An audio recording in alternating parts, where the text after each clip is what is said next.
I've been stalking a monster I've nicknamed the Wheel, and it's unlike anything I've ever seen in my life. It's been a week now since our last encounter with the Wheel, and I still see that night in my dreams. The crumbling and disintegration of the people in the street, the glare of the monster. Benny rests his head in my lap, looking up at me with those big eyes of his, and I scratch him behind the ear. You know, don't you, boy? You ready to go out again? He barks softly, and I rise from the desk.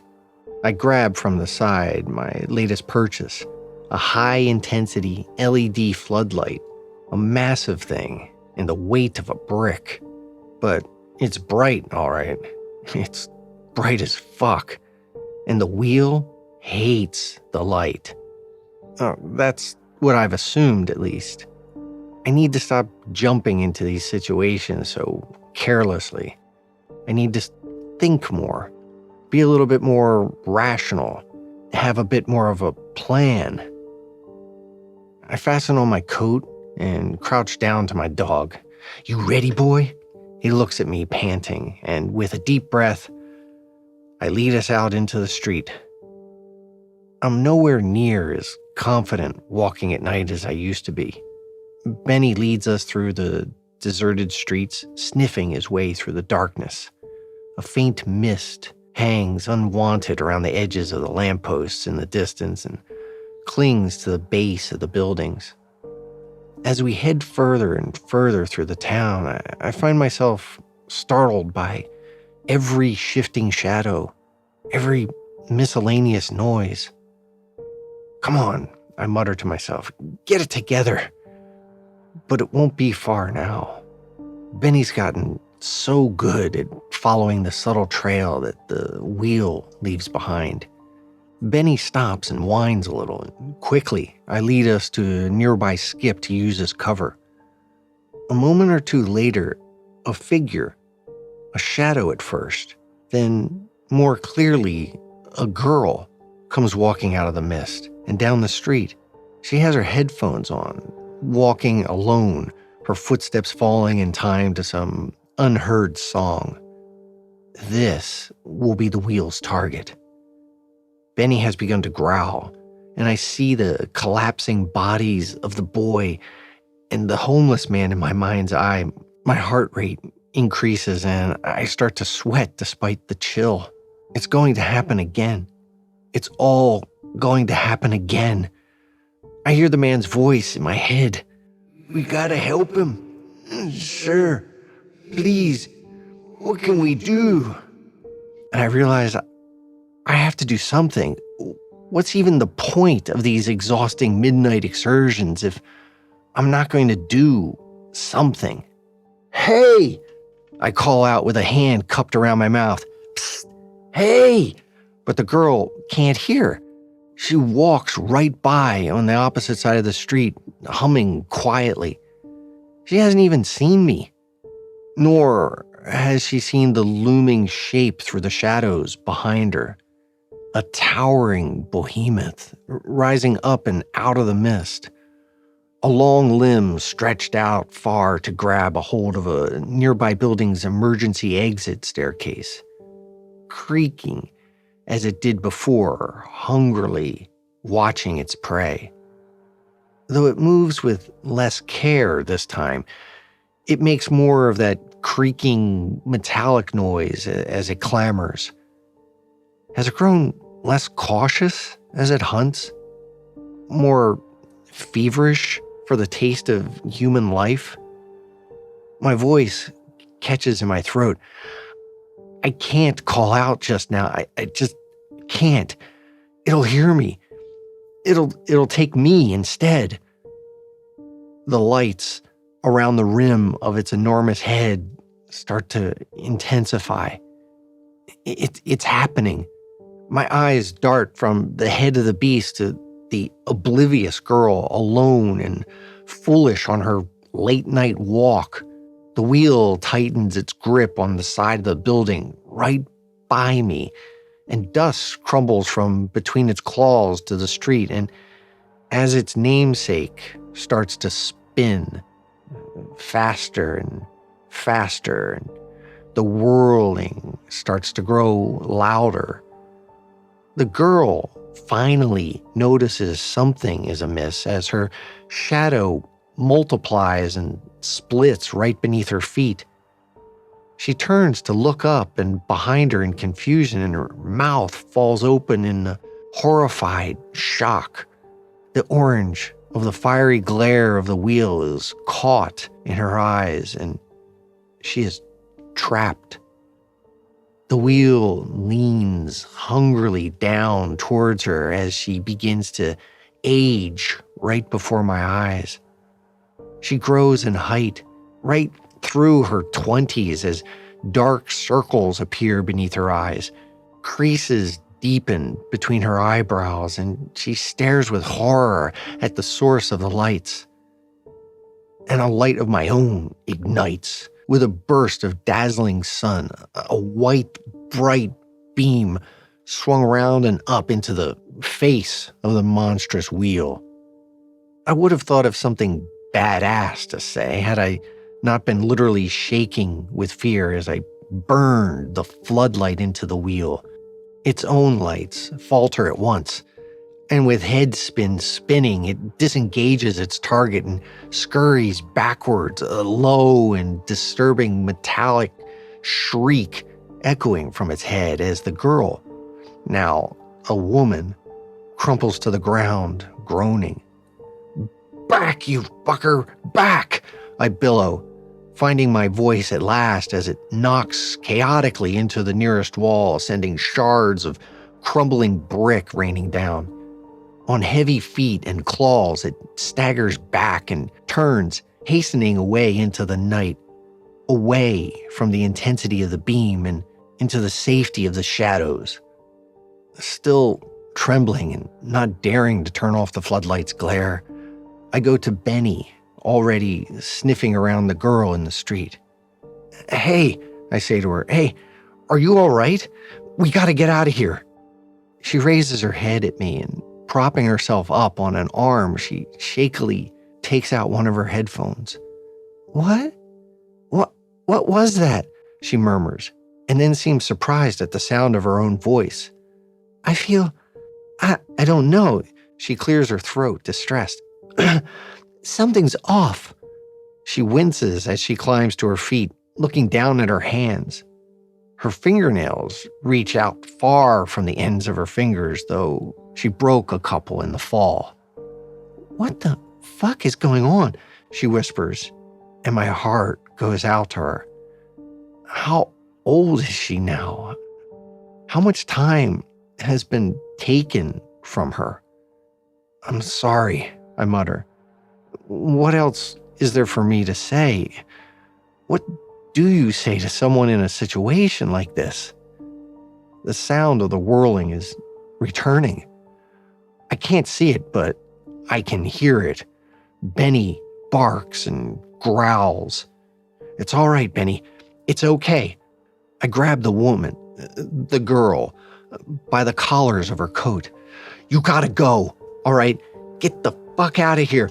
If it catches you in its light, it ages you hear me? It takes years from your life until you're nothing but bones." It what?" She looks down at her hands again, turning them over. It ages you?" I give her a startling shove as a shadow creeps around the roof of a nearby building. I swing the floodlight up towards it, and it disappears for a second time, slinking back into the temporary shadow. "Go!" And to her credit, finally, she does. I hold out until she has vanished from sight, and then I break too. I retreat down a nearby alley, panting and waiting, listening close. I don't want the wheel to know where I am, so I switch off the floodlight, blinking as I try to force my eyes to readjust to the darkness. It's here that I catch my breath. It clouds and fogs before me as I listen as intently as I can for the sound of the wheel. What's even my plan here? Keeping it out in the open until sunrise? What am I expecting to happen? Where does it go? Where does it go during the day? We have to keep following. I need to know where it goes, where its hideout is. So, mustering all my courage, I leave the relative safety of the alley and continue down the street, keeping close to the shadows. Benny leads me through the town and out back to the fields.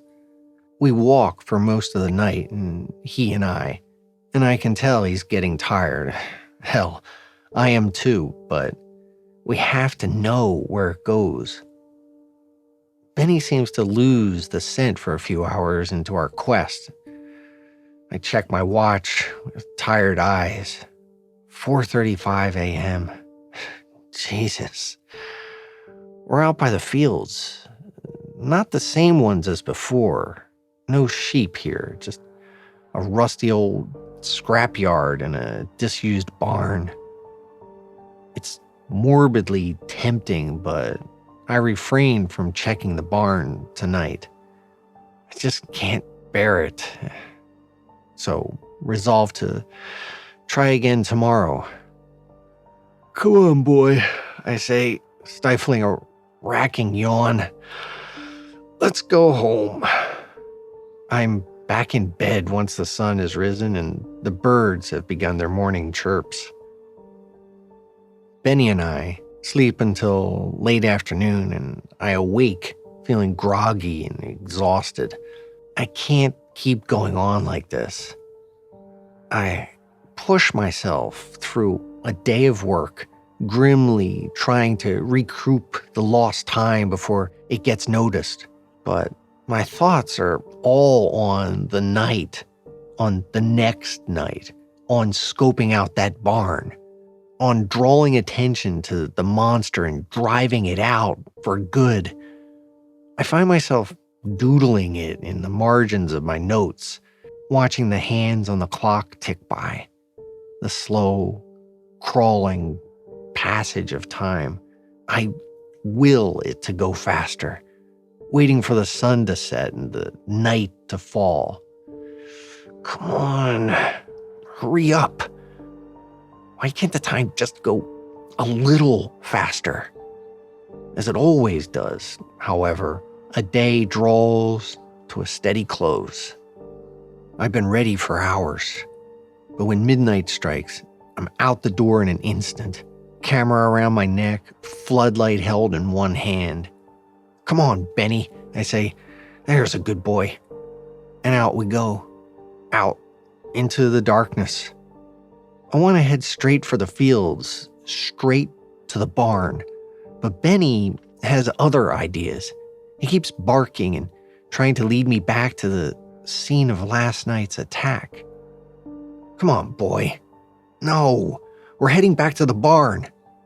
But he won't budge. And eventually I relent, following along as he hurries back across the cobblestone streets and between the buildings to the road where the wheel struck the girl. What are we doing here, Benny? I murmur as Benny comes to a stop, looking out over the street, tail wagging. I squint, and I see at the far end a figure stood beneath one of the street lamps, a silhouette, checking carefully around for signs of the wheel, though emboldened by Benny's relative chill. I walk out down the street and towards the figure. As we draw closer, it turns to us, and I recognize her at once as the girl from the previous night. Thank God, she mutters as she marches towards me, taking me by surprise. She grabs me by the collar and stares angrily into my face. Benny barks at her, but she ignores him. Her eyes are the same, but the face that I look back into now, the face I see clearly in the light, is a woman in her late 30s, maybe early 40s. What happened to me? She shouts, and already the tears start to fall. She loses her composure almost at once and releases me, crying softly into her sleeve. How do I go back? What do I have to do to go back? I run a hand through my hair with pity. I'm sorry, I tell her. I don't think there is a way back. She sniffs and wipes a hand across her face. She looks back at me. I've literally the worst day of my life, she says. I say nothing. All the problems I was faced with yesterday, whether or not my boyfriend likes the other girl, what I'm going to study at college, lyrics for the song I was trying to write, and the gift I was going to get for my mom's birthday. She forces out a humorous laugh. All meaningless now. My friends and family, they don't recognize me. And why would they? I would kill to get back the problems I was dealing with yesterday. But yesterday's gone. She looks at her hands again. It's not fair. I feel so much older. It's not fair. I want it back. I want to go back. Benny nudges at her leg and she smiles sadly, scratching his head. She sighs. He's a nice dog. What's his name? It's Benny, I reply, and she nods. I'm Celia, by the way. It's nice to meet you, Celia. Ben. Ben? That's right. She cocks her head at me. But isn't that your dog's name? No, his name is Benny. She laughs for real now. It's a nice sound, though. It's broken by a snort of amusement. You named your dog after yourself? What kind of a person does that? I didn't name him after myself, damn it. I got him from a shelter. He's already had the name when I found him. Ah, I see. She grins down at Benny, his tongue lollying happily. Still, it's funny though. She scratches his head a little longer.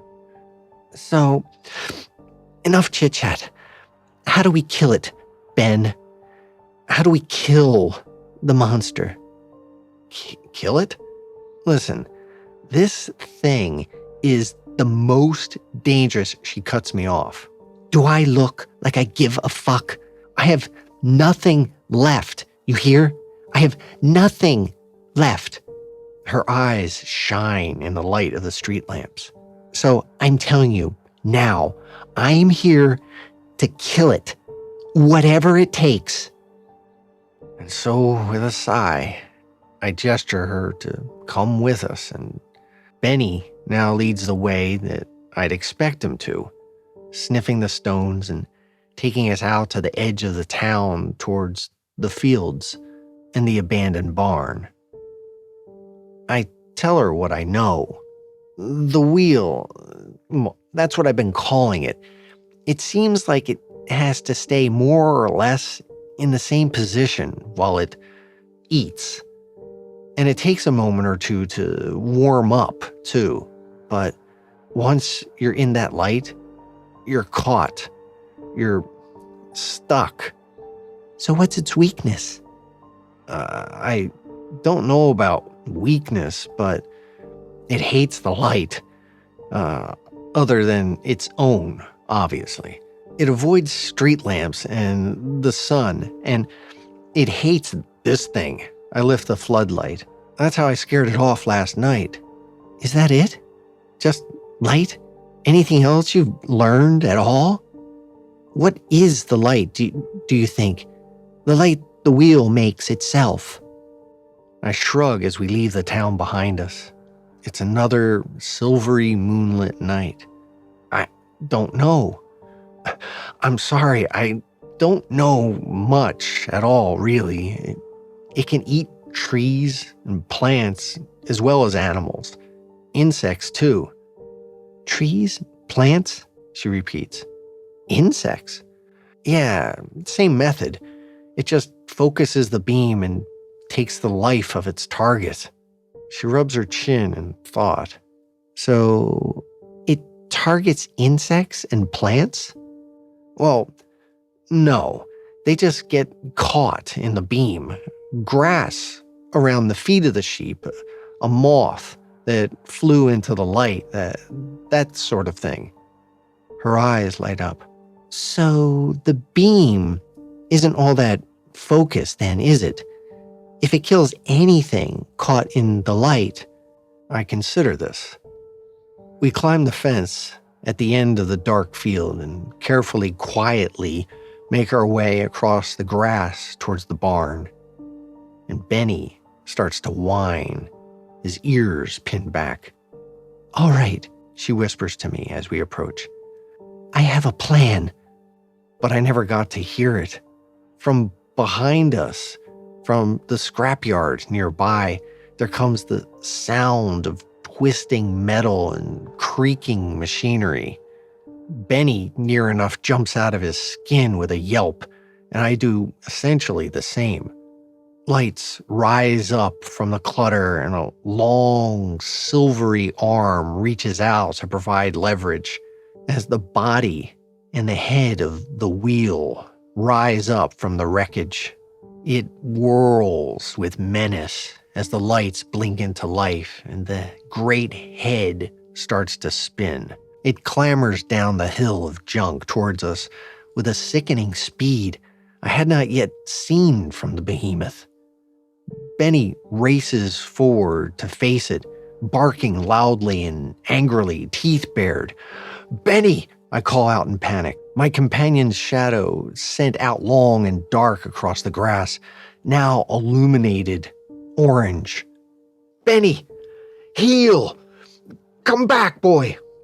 The wheel raises itself up, angling its light down to Benny, and I sprint towards him, all fear temporarily forgotten as I rush to grab him up. He's not a little dog by any means, and I grunt with the exertion, but I haul him up and fling him out to the side to safety of the shadow. As I find myself caught in motion, a fly in resin, eyes wide, my body stiffens and I'm just about able to turn my head to look up at the wheel's almighty gaze as it starts to draw from me my life force. Paradoxically, everything slows. Is this it then? I think to myself. I feel the passage of time as water rushing swiftly over my body. Waves of warmth and ice wash alternately across my skin as I feel it tighten in places, loosen in others. My wisdom teeth ache with sudden throbs of pain as they push themselves through the back of my gums. The joints in one of my hands starts to seize. I can feel my fringe growing long down my face and into my vision. Did I lead a good life? Did I do enough? Is this all my fault? My obsession has done this. It has taken my time from me. Time I can surely never recover. But my thoughts are interrupted by a sudden shriek from above, and I catch a blur of motion through the darkness. Celia leaps from the roof of the barn and, like a mad woman, down onto the wheel's back. I cannot see what it is exactly that she holds, but it's sharp and it's metal, and she hacks it into the monster's neck, eyes wide and burning with fury. The wheel creaks and cries out with a metallic distress call, the lights faltering, and with a crack, it tears away its gaze, leaving me gasping in the darkness, clutching at my chest, and looking down to my hands. How much did it take? Decades, perhaps? Or a little more. I look back up. Benny is barking and gnawing at the wheel's leg. The monster itself swings its head around from side to side, furiously trying to shake off the attacker on its back. I return to my senses and grab up the floodlight, switching it on with a blast of light and aiming the beam at the monster. It recoils with frustration, but alas, Celia is knocked off from its back and down to the ground. She doesn't give up, though. She immediately grabs a hold of one of the wheel's legs, stabbing her weapon in as deep as it'll go and keep a firm grip on the handle. The wheel, in its rage, looks down to its feet. Great spinning head starts whirling round and round, and Celia is caught in the intense orange glare. As indeed is the wheel itself. "Heal, Benny," I call out, and this time he does, running towards me, but still looking back at the scene in the field. Celia's hair starts sprouting from her head, graying and thinning, falling to the ground. Her lips start to wrinkle, and the lines aside her eyes become deep and many, but still, her bitter grip persists. She will not let the wheel go. The wheel makes noises I've never heard before. The whirling of its head starts to grind. Rust and dust fall from its joints. Its posture becomes more hunched, and the color of its body begins to lighten and pale, unaware of what it's doing to itself, or perhaps too caught in the frenzy to care. "Celia!" I call out, aiming the floodlight as best I can, but it isn't enough. At last, her grip is lost, and she tumbles to the grass. The wheel screams with rage, drawing everything from her until she's nothing more than a cloud of dust to be lost in the wind. The wheel staggers away, limping, and away it goes, slower than before, far slower, out into the darkness and retreat. It looks back at me, and I raise my own weapon. I catch it in the fire of my own light, aimed right into the center of its horrible, monstrous head. "Go to hell, you bastard!" I mutter as the floodlight buzzes with power and the creature collapses. Down it goes into the grass. And there it disintegrates. Its body falls apart as if it were a toy dropped from a great height. A black, oil-like substance spills into the grass as the wheel and all the wheels within simply just disconnect. They break apart. Some roll around a little before they drop, but drop they do, into nothing more than another pile of junk in the field. Silent, still, and lightless. I drop the floodlight and race to join Benny, but there's nothing here but dust blown out across a patch of dead grass. She was here, and in the blink of an eye, she was gone. "Sorry, Celia," I mutter sadly into the night.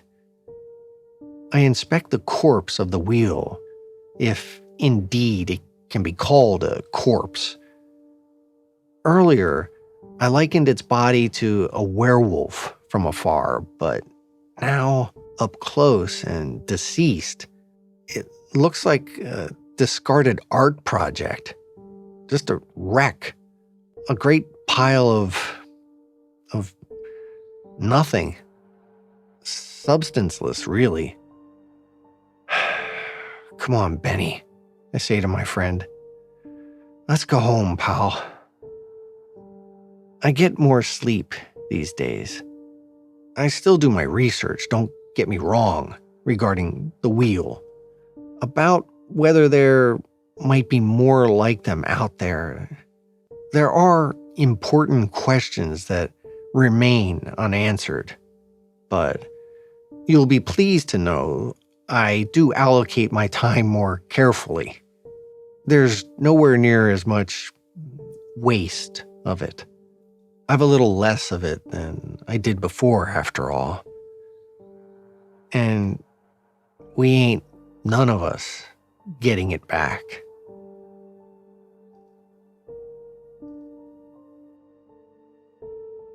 Hello everyone, and thanks for listening. I hope you enjoyed the story. If you did, please leave a like and let others know where to find us. There's also a link to other works by the author in the description if you'd like to check them out. If you have any story suggestions, please leave them in the comments below or send us an email in the description. If you don't know what to comment, write, "There's no word for the word I want to say." And I hope to see you in the next one.